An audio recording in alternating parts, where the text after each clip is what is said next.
Welcome back to another episode of Logistics Remix.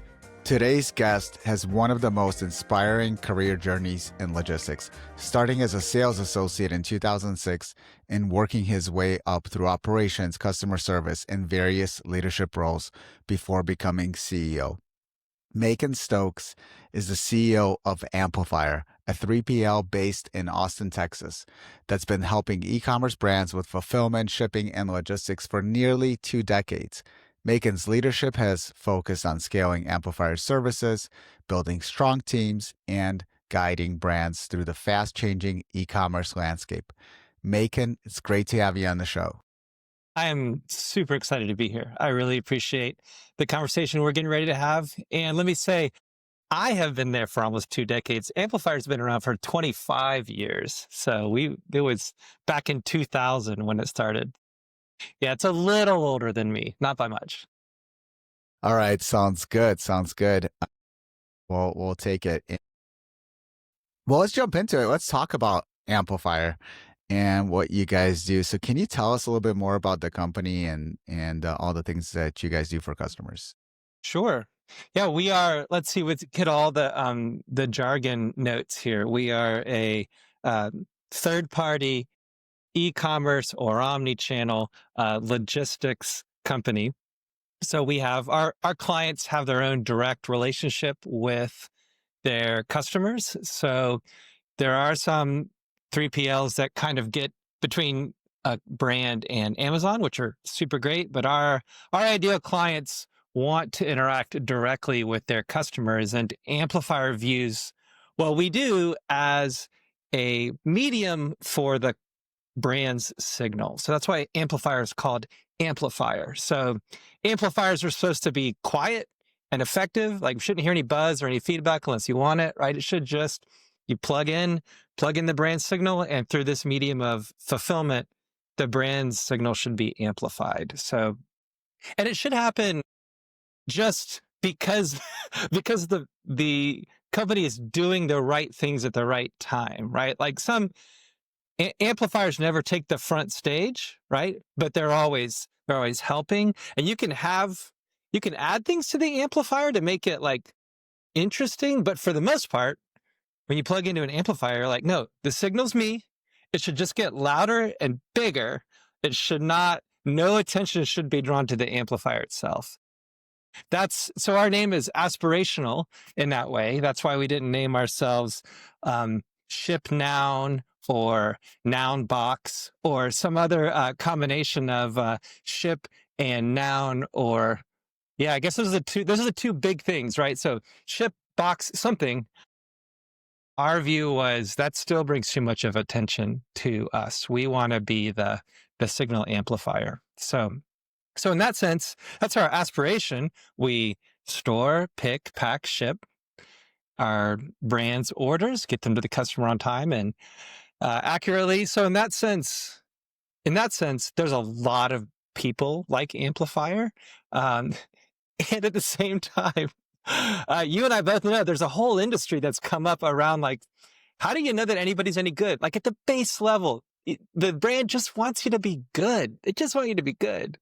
But then what Amplifier lays on top of that is a thing that we call amplification, where our goal is to have the brands use us in a self-service way. Like, everything that we're doing on the floor, the brand ought to be able to control through the platform. Everything should be visible, and there should be all the strings should be attached through either an API or an interaction through the platform, including doing the kind of thing that you would do if you had your own warehouse. If you were a brand owner, you had your own warehouse, and you saw that Johnny TikTok had just ordered something from you, you would go out onto the floor and, like, write a note, or you'd grab something from your junk drawer and, like, add it to it, and you write a note and say, Johnny TikTok, you're the best, with the hope that when Johnny TikTok gets it, he'd, like, show the camera, right? So creating that viral moment. So if you have your own distribution center, you can do that all the time. And our view is you should be able to do that all the time, even with a 3PL. And most 3PLs don't want you to interrupt their flow. We want that interruption of flow because we know how important it can be. So So that's the sugar on top of like, just do it right, please. So, but also that's what's interesting for us to do it. We didn't come into it thinking, man, it'd be really fun to just put stuff in boxes all day. That'd be amazing. Instead, we thought, man, it'd be really cool to build a machine that, in 2025, anybody can interact with via API and do the sort of thing that they would do if they were on the floor. So that's what Amplifier does. Awesome. Well, thanks for that. And I love the name. And you're right. I mean, there's so many that brands out or 3PLs out there with, look, there's nothing wrong with putting box in the name or shipping in the No, name or warehouse in the name. right. But I do like a name that is more of an empty vessel where that you could fill with your own inspiration that has nothing to do with the industry that you're serving. And that's pretty cool. And I love how you take that name and actually plug it into your offering. Right, Um, right. It's a double-edged sword because the advantage to a box or ship or warehouse or fulfill in your name is like you don't have to explain it. Right? So there's a little disadvantage, but obviously we think that the advantage of having your name be the vision is good. It's good for us, at least internally. Totally, totally. I could see how it plays well internally, and then when you describe what you do to your customers and how you're going to support their business. Okay, so you said the company's been around for 25 years, but you've been there for 2 decades, for 20 years. You do have a really inspiring career journey. We don't see that often these days where someone stays with a company as long as, for 20 years. It used to be something of the past. And now you see people kind of moving around and trying to promote their career by going from company to company. But you stayed and you started off as a sales associate. I think that was your first job. Hmm. Maybe there was something before that you'll talk about. But wow, very inspiring. And yeah, I'm just curious, like if you could talk through like what were some of the like big milestones in your journey going from a sales associate all the way up to where you currently serve as a CEO?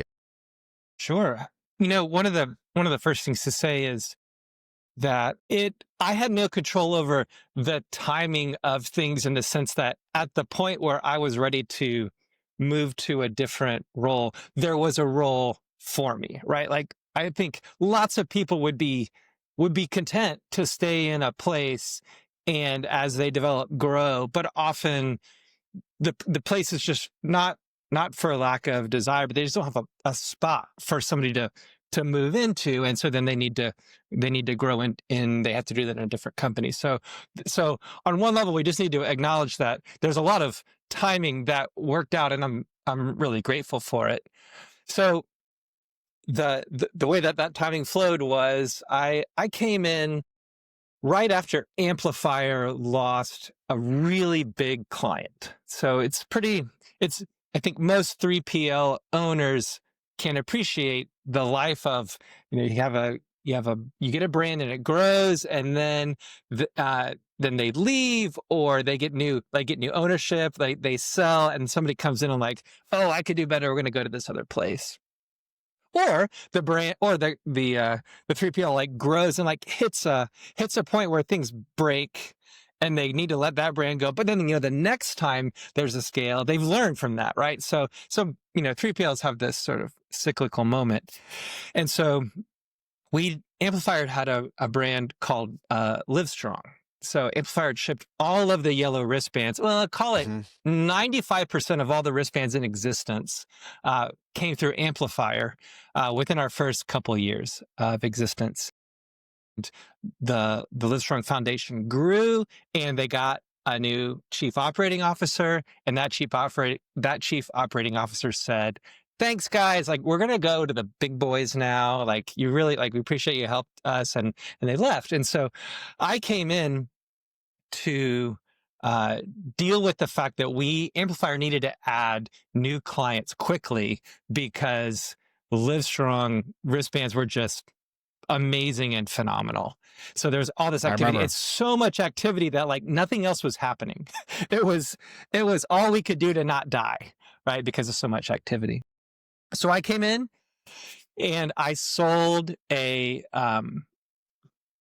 I sold after Livestrong's departure, the biggest deal. And like any good salesman, I sold it a little aspirationally, right? Like I believe in us. We can do this. Like we can do all the things that this brand needs for us to do. And uh, and as that, and I didn't do it immediately.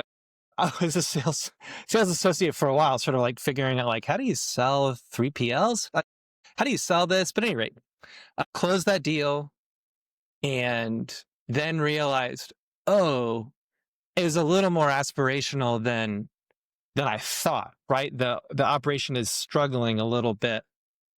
Part of my own sort of personality is that I feel good walking into any room, right? Not everybody's like that. Everybody has different ways of being in the world.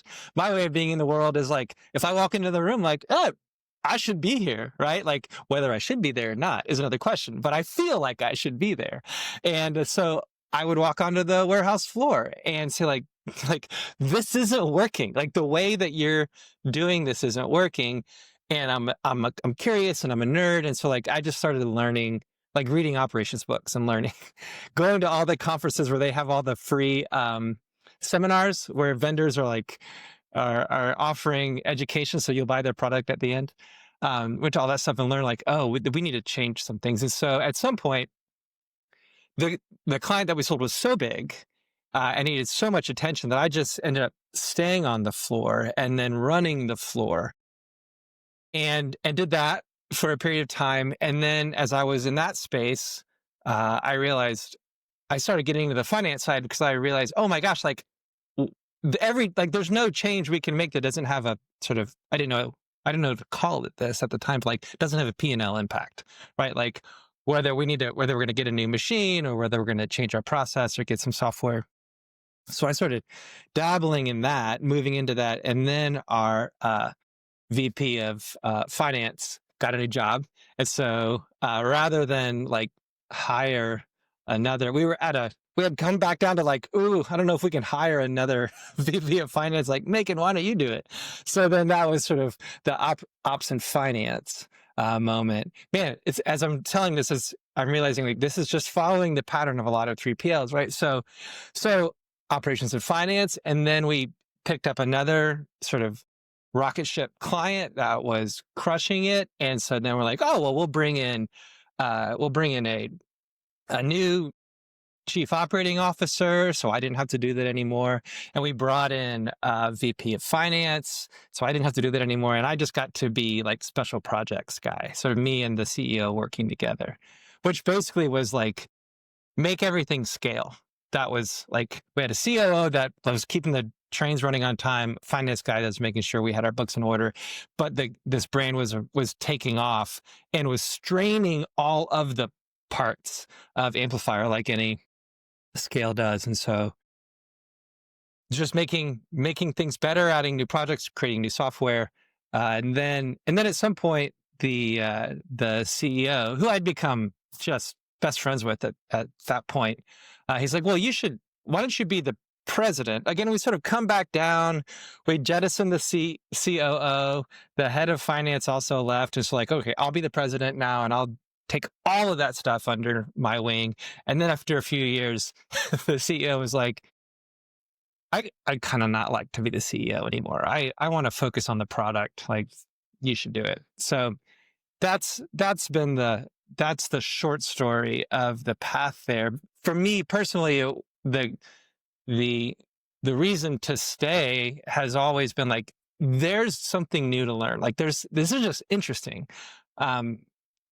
Because of our sort of disposition because we weren't just putting stuff in a box, because we were building towards having a software platform that was going to let clients interact. And so now no longer is the mental space between essentially the order and the floor. The mental space gets bigger, like, oh, we need to think from at the client level, even before the order is created, like what would they want to do with an order? How would they want to change it?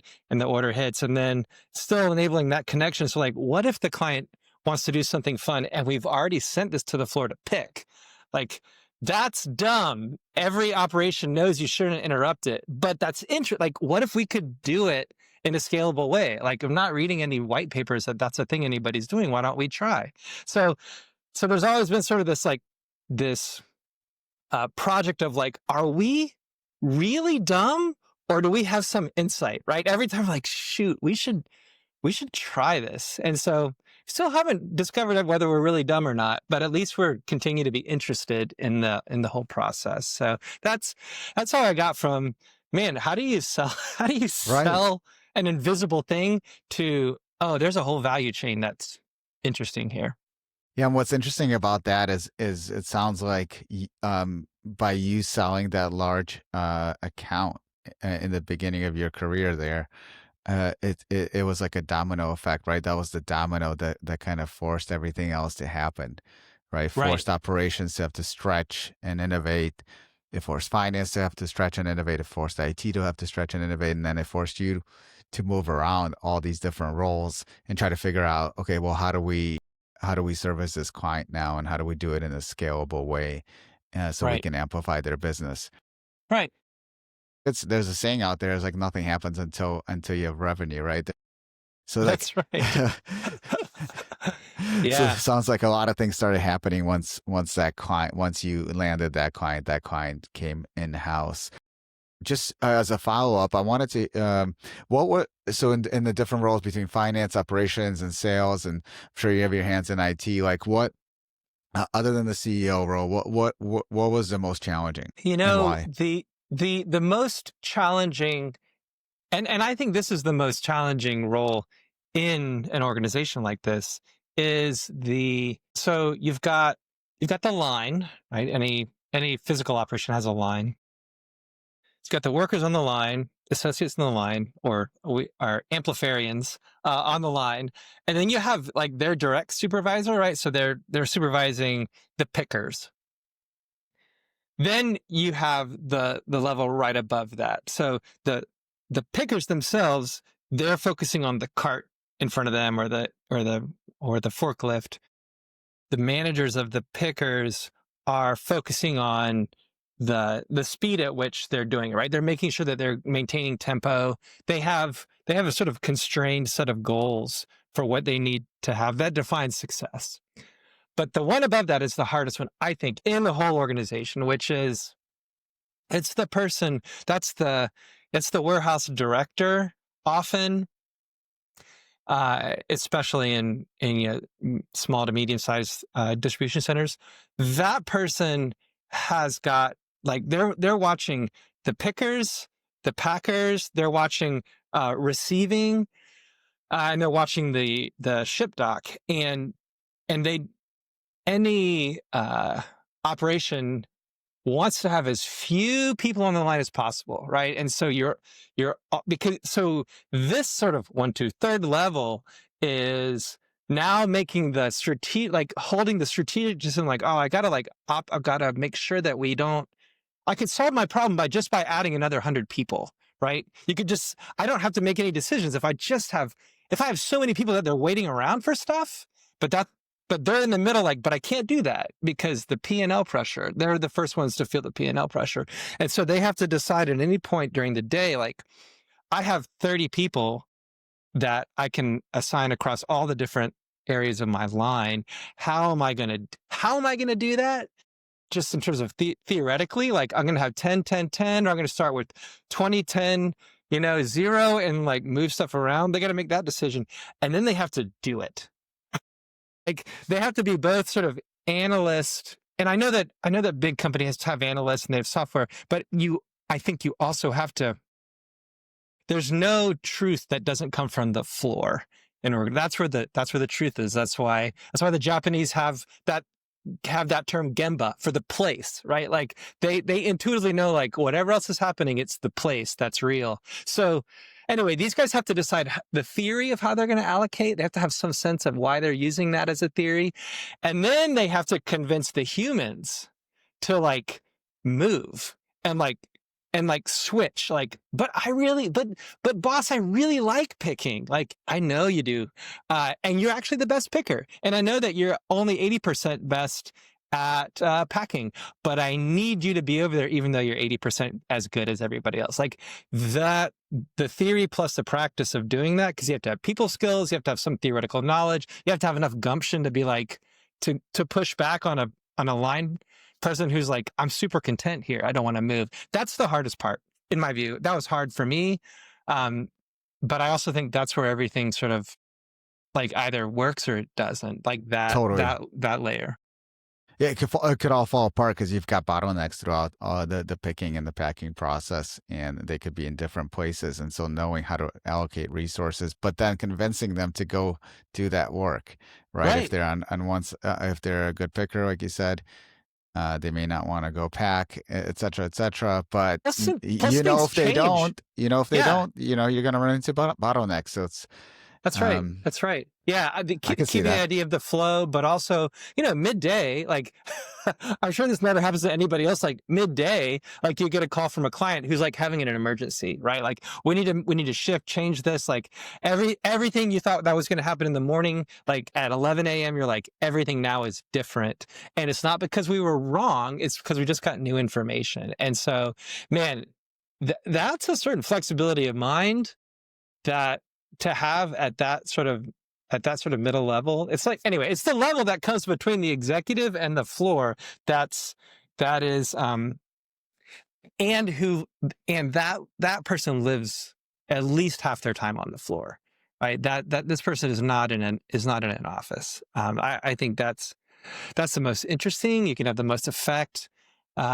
But I just think that's the hardest part, those folks don't Totally. get on podcasts very much, but those are the Yeah. ones who are like the critical Maybe piece they of the whole should. thing. Maybe we'll get them on a They're kind of podcast busy. soon. They're kind of busy running the I get operation, it. I boss. get it. I get it. Well, since we started speaking about some of these challenges already, I wanted to roll into that because I wanted to pick your brain on, in 2025, like what are you seeing as some of the biggest challenges in running a 3PL? Well, first, let me say, like, where does Amplifier live in the strata of 3PLs? So every time somebody says, well, the e-commerce marketplace is so many millions, like, well, yeah, like at the top is Amazon and Walmart. And Amplifier is not a 3PL for those guys. And then you drop down. It's like, okay, now you've got like the Gap and all their brands. Like, they're also e-commerce and they have distribution centers and they use 3PLs, but that's not where Amplifier lives either. So then you come down, it's like, okay, well, now we've got like Saddle Creek, right? Where we've got brands that aren't the Gap, but like they're pretty big, like LL Bean. That's not where Amplifier lives either. I don't have any idea what their challenges are. And it looks like they're doing fine to me.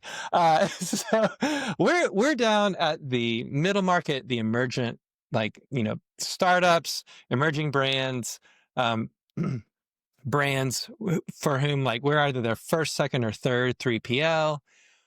The brands aren't so big that some of those big guys don't start coming down market and sort of picking them off, right? So I'm not angry about it. Like, it's just, I understand that that's where we live and where we want to live, right? We want there to be a 3PL that works for brands for whom every shipment is critical and who aren't yet worried about like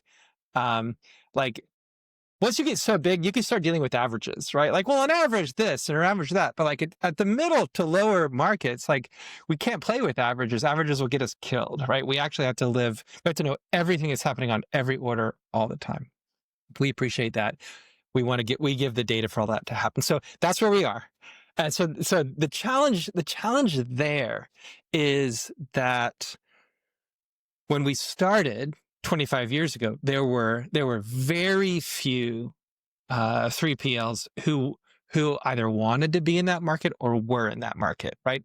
We started before ShipStation was a thing, right? So but now ShipStation is a thing, and all the sort of that layer of software where you can get your own shipping label very easily So the challenge now is, especially for emergent to lower market, anybody can spin up a new 3PL. Get yourself get get yourself get a garage and get ShipStation and pay your buddy to create a nice looking website. And guess what? Like, you probably have 100% inventory accuracy and you're probably shipping everything on time. Like, it's hard to tell as a brand who's any good, who's at this. And of course, everybody's like, once you ship one thing, you're like, yeah, we ship for them, right? So it's so the good news is, man, there's a lot of options. The bad news is, from a brand side, the challenge is like, how do I know who's good? And from my side is, man, it's very difficult to differentiate between me and Johnny ShipStation here, who has got their website is actually way cooler than mine, right? And they're a little more comfortable bragging about things that may or may not be true, right? And so, but they've never they've never had a lawyer ask them about SOC 2. They've never had one of the big three accounting firms like ask about a inventory audit. But if a brand is with them and they get that question, they're going to be like, I don't know what to do. That's a challenge for us going and being in the market, is making it a differentiator. And that's, in my view, that fact is demonstrated by the proliferation of matchmakers in the space. Like, how do you know that it's really hard to tell who's good? Well, that's when a layer of brokers come into the space. In any market where the buyer doesn't have the information they need to assess or to discover, you get a layer of brokers. And so that's why we have all these matchmakers now. And I'm not sure that they solve the information problem or the discovery problem, but I know that they solve the feelings problem that a brand has. The brand feels good about what they do. I mean, maybe that's half the battle, but that's the challenge for Amplifier going to market. And at the same time, the opportunity is, you just have to last, right? It's like, if it is true, if that is a true problem, that there's a low barrier to entry at this part of the market, then the answer is, well, just stick around, like, be around. And that, on a human level, I appreciate that. Like, at this point, I go to some conferences and like, people recognize me, like, and I recognize them. And like, on the third conference, finally we get up the courage to be like, hey, I've seen you around before, right? So there's that. And then there's also interacting with all like the freight vendors. Like, I'm friends with most of the freight vendors, and we talk, right? Like we know what brands we don't want to have as clients, and they know what 3PLs they don't want their new client, like their new brand, to like interact with. They're like, so existing long enough, like, solves some of that problem. That's the opportunity. Every year that goes by, every week that goes by, I hear of a new 3PL. But every year that goes by, I get a call from somebody that I knew like 7 years ago. And they're like, hey, I just joined this brand. Like, can we talk? We're going through a new process. Like, so that's the sort of plus and minus of that, I think, for our level of the market. Yeah, for sure. He said something interesting about differentiation. That if it's very easy to get into the game, as you described, if you're already in the game and you got all this competition coming in, how do you continue to differentiate? And I think time in the market being recognizable, right? Recognizable out there. Time in the market is a big advantage.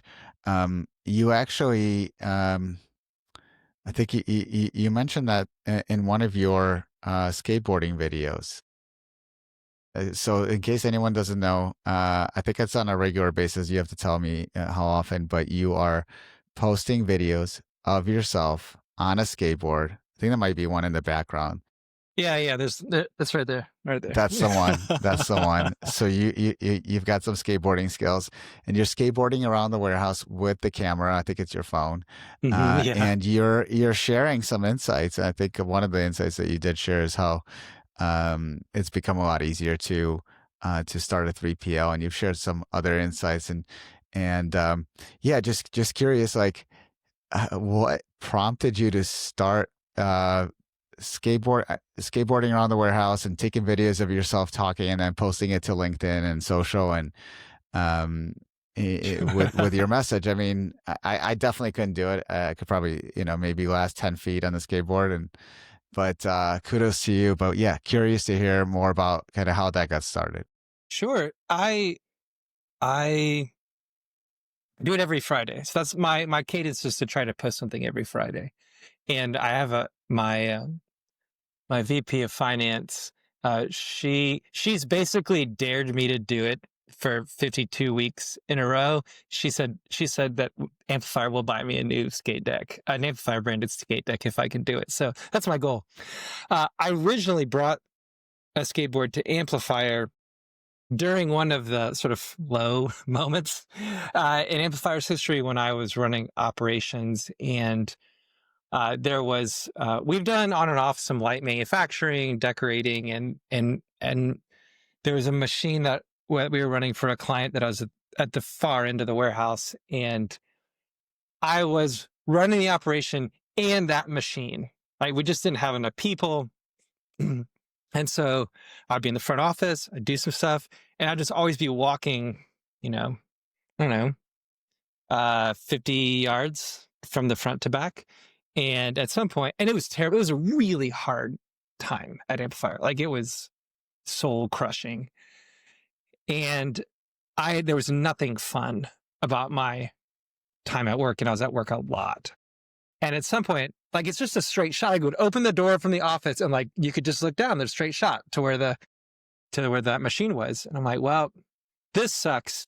But if I had a skateboard, like, I would have like 5 seconds of fun between here and that machine.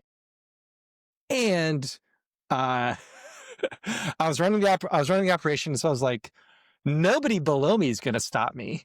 And if anybody above me stops me, I'm just going to quit, right? Like, this is like my one moment of joy in a very difficult time. So the organization got used to me skateboarding around, and they put up with it. And, so then, last year, I don't know, some people I follow on LinkedIn, like, they're posting videos, and I remember thinking, man, that's a thing I should do. That, like, I don't want to do that. Like, what would I say? And then I thought, oh, well, I could, again, because it like seems so much like drudgery to me. I was like, what do I do? What do I add when I like have a crappy thing that I need to do? I'm like, oh, why don't I do a live skateboard? Like, oh, that'd be fun. That's another reason to get on my skateboard. And then I thought, and anything that I cannot explain while I'm on my skateboard in under 2 minutes, I'm like, I have no business putting out into the world. And so that's how that started. So several people have let me know they only watch because they're hoping that I will fall. And you know what? Fair play. That's fair play. I have not fallen. I'm super good at riding. I don't do any tricks at this point. I'm 50, and so I feel like just riding is like a great trick. So plus, yeah, it's but I have almost run into a human sort of walking, like, carrying stuff. So it was a close one. That one won't get posted, but yes, so they all need fun. A heads up when you're out there. They need a heads up. Yeah. And at this point, people in the organization like will suggest things. Oh, like, oh, you should talk about this. Oh, I have the thing, Macon. This is the thing you should talk about. So sometimes they're great ideas, so I use them. I love it. I mean, it sounds like they're all into it, and they're giving you some ideas to share. So there you go. You started a trend. We'll see if any other CEOs of 3PLs follow you in this trend. Would No, love to see don't some take it from skateboard. me. No? Okay. Or maybe so. I, Like maybe I, that's I think that's we'll like a just have. a 1 out of 100 chance of that happening. Yeah, you have to have an organization where like you have somebody who knows how to skateboard, who wants to do it, and isn't so, shall we say, uptight about their floor that they wouldn't let somebody skateboard around it. I know everybody like that. I know about OSHA. I know how, I know how it all works. And like, still doing it. Yeah, you're getting comments like, "Hey, be careful out there." Yes. Um, that's interesting. Actually, one of the videos that I saw where you're skateboarding and sharing some insights was really about when to say no to a new business versus when to say yes. So I wanted to pick your brain a little bit more on that, and I'm sure the skateboard 2 minutes was good to start the conversation. But Sure. how do you balance that, especially in this competitive market, in terms of knowing when to say no and knowing when to say heck yes, let's move forward? So early on, when I was selling deals, it was completely free form, right? Like it was like, go get a deal, Macon. Like go find somebody who ships stuff and get a deal. And so the pricing was like whatever the brand sort of wanted the pricing to be, the structure of the pricing, not just like the price of it, but the structure of it, the cadence of it.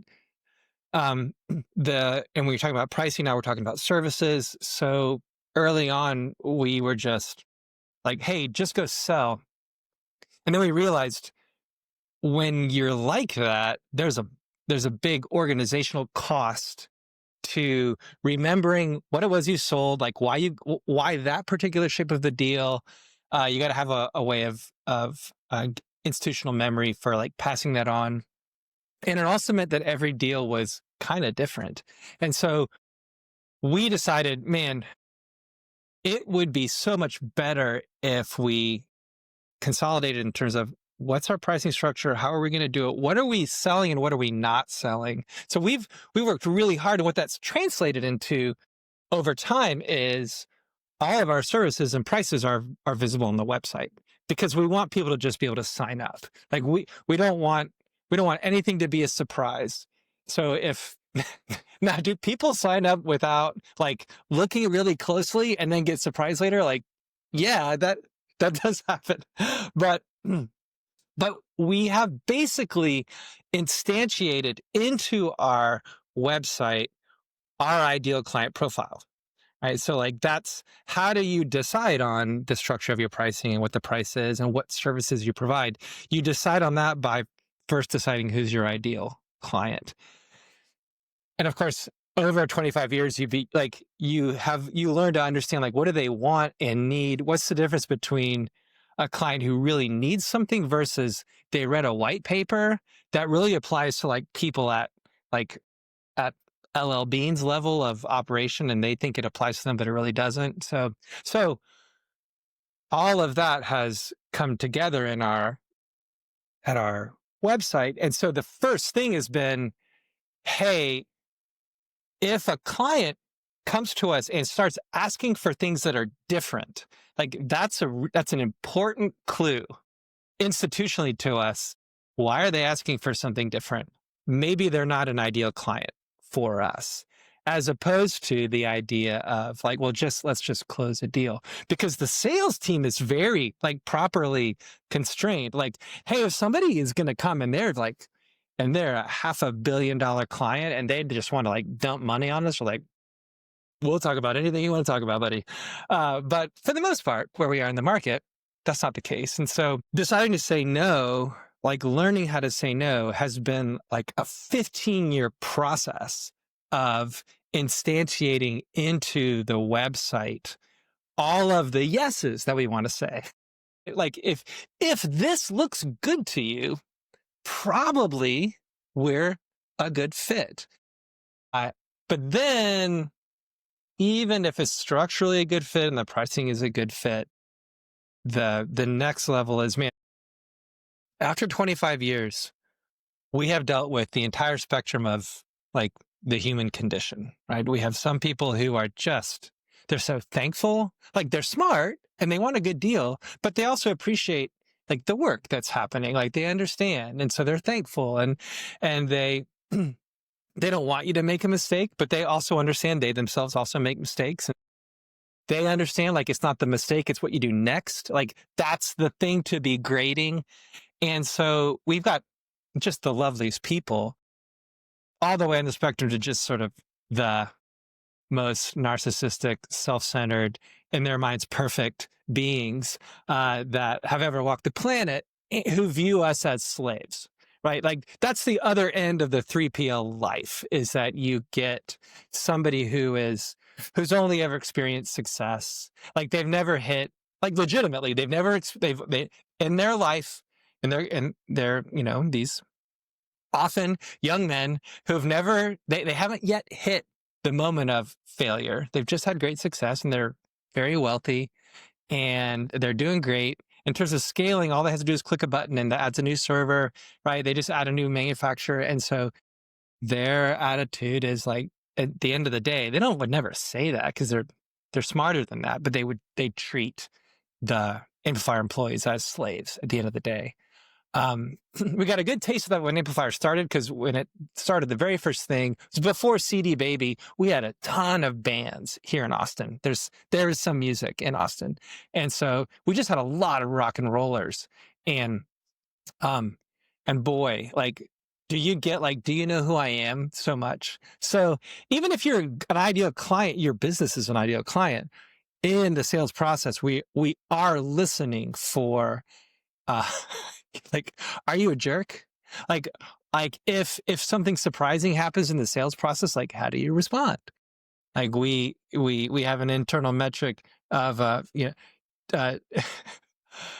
time to conniption fit, or like time to explosive fit, which is like, do you like immediately start yelling at your disappointment, or are you a fairly mature human being, right? So when you need cash, that's hard to say no to. That's actually the hardest thing to say no to. Is like, here's a big brand, they're doing crazy stuff, they're doing great, and you discover like, man, we had one where they were very nice to me when I would interact with them, but they were jerks to everybody below me. They just treated them like personal concierge and servants. And so, so we say either goodbye to clients, and that we just said goodbye to a client last month, or like, what, I was out of the office that day, but when I came in, 2 other people in the office, physical office, were like, oh man, it's a good thing you weren't here yesterday, because you would have physically thrown this guy out for how he treated our head of client service. And I was like, oh, it's probably good that I wasn't here, but also like, yeah, we're done. Like, if you're telling me that about me, about this guy, like, why is he still a client? Still, it's hard. It's hard. Yeah, because not all business. It's like not all business is good business. No, I think what I'm hearing. No, it's gross. Yeah.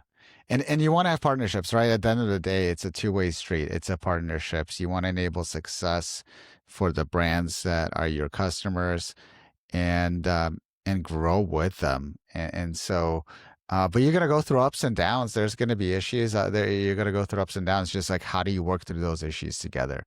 Right. Well, yeah, and I've had mostly when I hear the term partnership from a brand, they're saying, but we're supposed to be partners. What they're really saying is, I want it cheaper, right? Like that's when a brand tells me I'm looking for a partner. What they mean is, I'm looking for somebody who, at the end of the day, I will have more margin in my business, and I don't actually care too much about the margin in your business. And in the brand's world, like, brands deal with margins that are measured in dollars. And in the 3PL world, we measure margin denominated in cents, right? So like, it's an order of magnitude difference between the raw dollar margin of a brand and the 3PL. So yes, in the sense that you mean it, like, yeah, you're looking for a partner. Like, yes, that's true. And I think that we've abused that so much. Partnership means like we each have a typically an equal share in the benefit and pain, right? That's when you're a partnership. That's like, so my brother and I are partners in a gym, and we have a gym at Amplifier. We have my brother and I are both coaches, and we have a gym because we were just doing it ourselves, and people kept asking if they could join us. And so we're finally like, oh, well, we need to get insurance and need to, like, the insurance needs to be separate from Amplifier. Like, oh, we'll just create a partnership. And like, if I don't do the taxes right, both of us split the poor effect. But I think that brands, and this is a way of identifying, like, is this going to be a good fit or not, is like, many don't actually want to share in the suffering. They just want to share in the benefit and all the benefits that scaling come. So we work hard.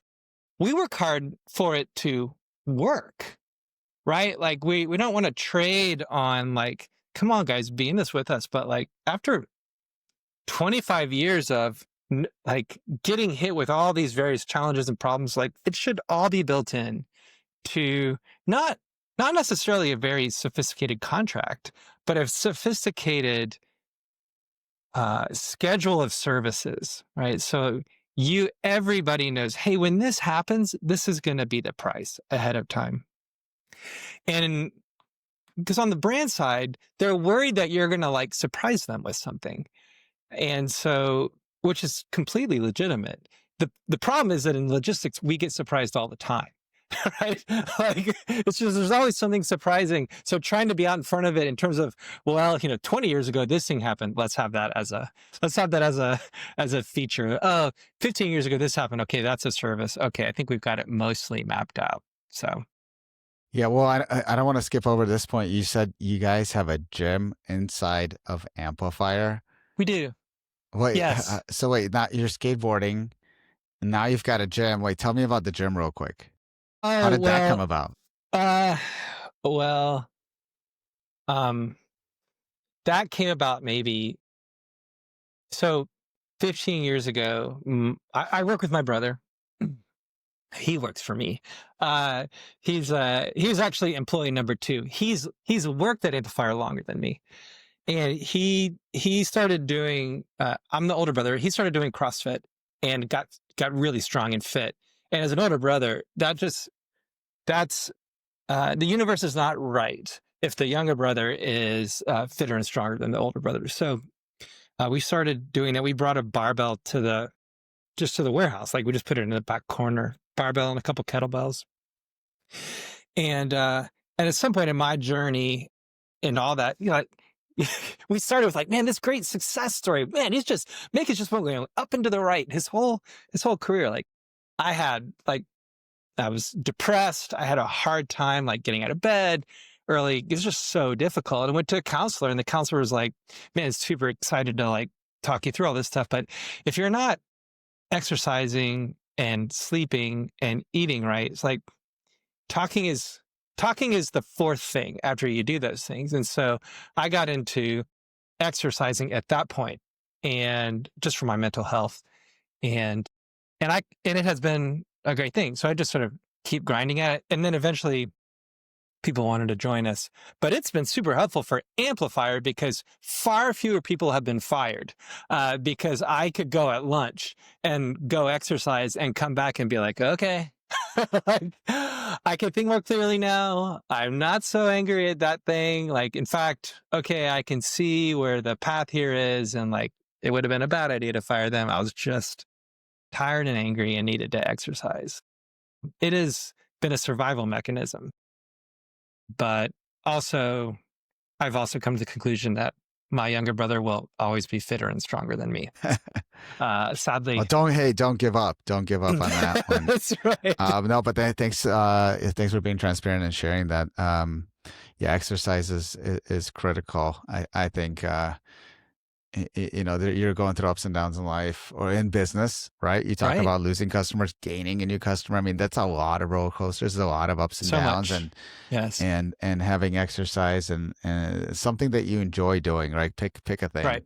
Yeah. Well, and he and I do it That, together, that right? So that's like pretty cool. Now, that's the now are thing. other employees part of the gym? Like who? Like do you have Everybody is outside invited. customers? Like what No, well, is this? Is so this only for employees? it is it's first for employees, um, and friends. So you could come. Well, I But appreciate it. Thank at you. some point we had when we maybe pre-COVID we had between like 3 to 10 people like in the lunchtime class, right? That my brother and I would lead. That it's just me and him now. Everybody's invited, but at this point, it comes and goes. It depends.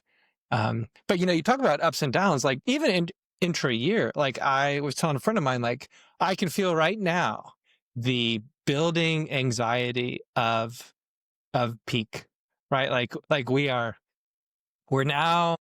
That's just a roller coaster that's slowly tick tick tick tick tick tick tick tick ticking up before it goes down. Man, I've got to exercise to deal with that. Like that, I don't make good decisions when I'm not exercising. For me, it's just like I make okay decisions when I do, and when I'm not exercising, I'm like, man, why did I decide that? That was a bad idea. All right. Well, we know it's about to be lunchtime soon, so it's gonna be your exercise Yeah, time. We're gonna get. I only have a couple more things for you before you have to hit the gym. sure. Yes, Um, exactly. I wanted to ask you a little bit about technology Hmm. because we are seeing technology reshaping the 3PL space and lots of tools Hmm. out there that have been rolled out in recent years. You mentioned multi-carrier systems like ShipStation and WMS systems, many others. But what are you seeing are some tools that maybe you've implemented in kind of more recently that are making a big impact, whether it's on your business or on your customer's business? Yeah, I think every CEO is now contractually obligated to say the words AI at this point, right? Isn't that the thing? But it is, in fact, the thing I'm going to say. Uh, from the perspective of part of Amplifier's philosophy of, I don't know, development or philosophy of technology is we we have been on the buy versus build side. So we run Manhattan Associates scale software as our WMS. That's a Gardner Group top right, consistently great WMS. Early on, we decided we were not going to write our own WMS. We're going to have that as a layer, and then very quickly we realized that that that you need to have an order management system. That a shipment is not an order. That clients take orders, and a 3PL executes a shipment, but those are not the same. And most of the scaling problems that a 3PL has is because they don't understand that an order is not a shipment. For that matter, they don't understand that a shipment is not a container. So we got an order management system. We did not write it. And then, so our philosophy has been, we want to write all of the code that connects everything. So you have to have integration code between your order management system and your WMS. You have to have integration code backup, right? So communicate what you did. Then we wrote our own platform layer that has all the APIs that a client can interact with if they want. Of course, it will also connect to the Shopify stores and all that stuff, gives all the information. We do not have our own sort of billing engine. We connect, but we've written the connective tissue between that and the WMS and the OMS and all that stuff. So we have all this connective code, and we write all of our own internal operational tools. So, for example, the great thing about Manhattan Associates scale is that it is super customizable. Super customizable. Everything you could possibly need is in there. And their UI, especially the versions that we run, lets you just do lots of things. And you could have controls on a user, but there's just a lot of things you can do. And so, but the other thing is that you can interact with that software through their software development kit. And so we've just written our own internal tooling that constrains, right? Hey, shippers, like you just look at this screen. Like you don't have any choice about what you're doing, and it's intuitive. So we've been writing code for 20 years for all this connectivity. And for a long time, we had a development team of like 6 or 8 people until we finished our platform. And then then it was maintenance and that sort of thing. So we've got all this code. We've written it over 20 years. Lots of things have happened. We've really come to enjoy using Claude and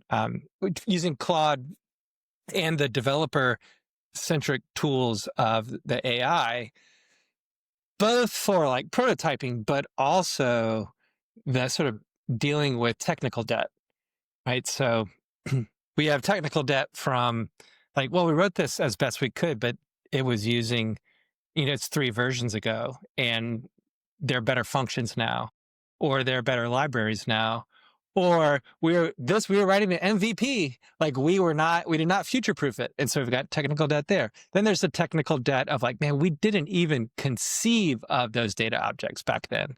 And all that stuff was written by coders that aren't us at the moment. And so using that tool to look at the code base and start working through the refactoring, like that. Part of the difficulty of refactoring is just reading the code and like, what is happening here? Like, why did this person make this choice? And so having the AI agent look at it and go like, well, it looks like you're doing this, right? And like, oh, that is what we're doing. Oh, we don't need to do that anymore. Hey, how can I write this code to just sort of take that out, right? All that stuff is important. Nobody wants to do it. It takes a long time. It just gets so much faster to use it. I know that's kind of like, that's a very non-sexy application of technology, but that's where we are. That's where but we're it seeing is a one of lot the most effective. So you're talking about using Claude, which is the large language model by a company called Anthropic. Yes. And you're using that in developing your integrations, your custom platform, building your custom platform. I mean, I think some those tools are especially useful if they can look at legacy code, or they can look at your overall platform and say, hey, let me make sense of this for you so you can make the right decision instead of you doing hours and days of research. So I get it. The typical answer these days is AI, but it truly is, because you're saying it's not just a buzzword. You're actually using it in your business to make you more. Would you say it's making your dev team more, like 10% more effective, 50%? Like how much more effective do you think they are? I bet it's more than 50%. Or efficient. I guess efficient is the right term. Yeah. Yeah. Or just thinking through like, how long do things take, or what are we getting done? I mean, it's easily 50%. And we also use we have outside contractors. We use a company called Clear Launch for some of the some heavy lifting work. And we're totally fine with, like, we expect them, like, you guys are doing this, right? You're using this because we want you to get stuff done faster, right? So it's all, but then because we use it internally and they also use it, like, it is, it's almost like having a shared, what's the word? A shared development environment, right? Where a good, programming team will have a development environment that like makes sure you're always doing a carriage return after your semicolon, or you always do 2 spaces after, like, it does linting is the technical term. Using the large language models for that is a way of, because we have distributed developers and they're not all using the same development environment, it can apply all those tools, which is a time saver. I think part of what you're hearing is that, in logistics, you're always looking for like, how can we make a little less friction here? Like, and logistics is like doing grindy stuff that you don't want to do, but you have to keep doing it. So like finding tools to deal with the grindy stuff as opposed to the like super flashy, like, hey, we should have robots. You're like, well, maybe, like, have we done the analysis yet? That's so boring. That's what you're hearing in terms of like, how's technology helping? Like, man, we got a lot of grindy stuff we need to deal with. Yeah. Remove friction. Totally. Well, let's exactly.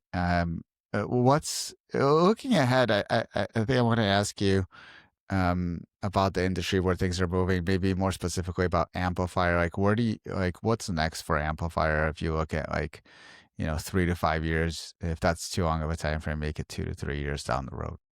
Yeah, we have one warehouse, 110,000 square feet in Austin. And the spoiler is that Austin is not a place you typically put a logistics hub. We like living here. Clients like visiting us. They The like barbecue is having. good. Yeah, the barbecue's great. Uh, and and at this point, it's 3 hours to Dallas. It's 3 hours to Houston, depending on what side of both of those cities and where the distribution center. It doesn't add that much in the scheme of things in terms of travel. And we need to be in more than one spot. Like that's just sort of the physical growth is going to require that. So we'll need to grow that way.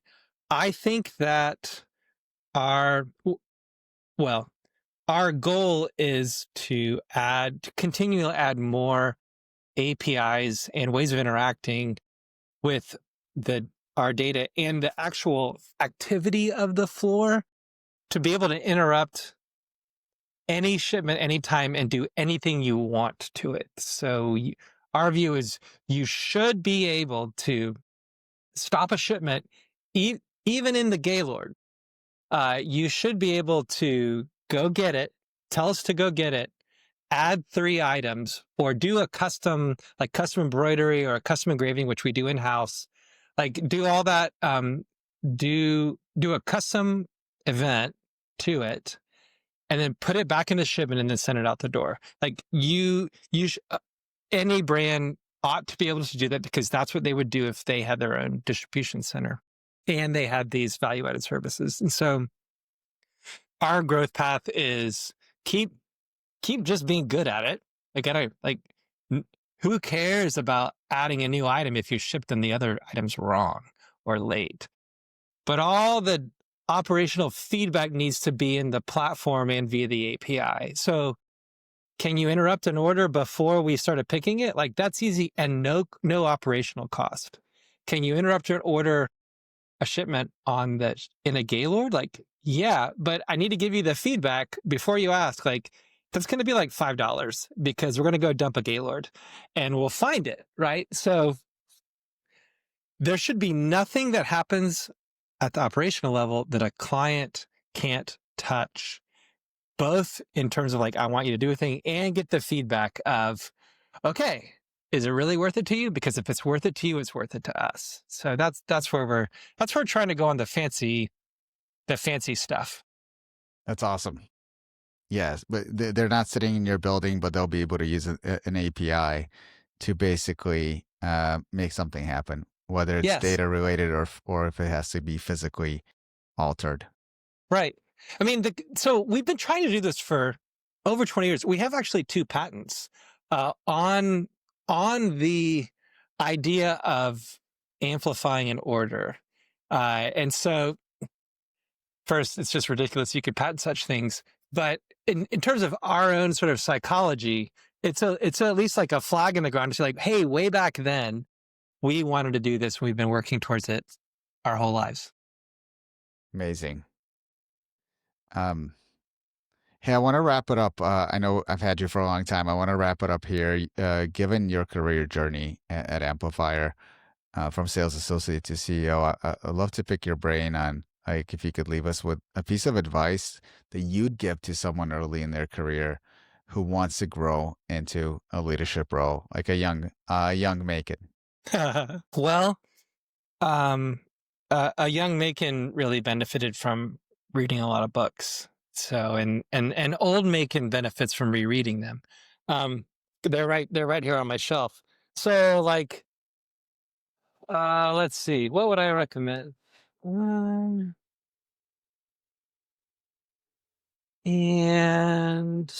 let's see, there is this one. So you've got the Amplifier library right in your office. I do. Yeah, it's my own personal library. So that's So I just did a video on this, or I'm going to have a video on this one, getting things done. And these are all wisdom books, right? Like there's like a to-do list here. It's literally a to-do list, but he's talking about how to have a way of thinking about stuff. And in fact, this is a framed getting things done like map of like how to think about stuff. Like, is it an action? Is it a project? Is it garbage? Is it research? And the wisdom there is the minute somebody gives you something, like you identify, what is this?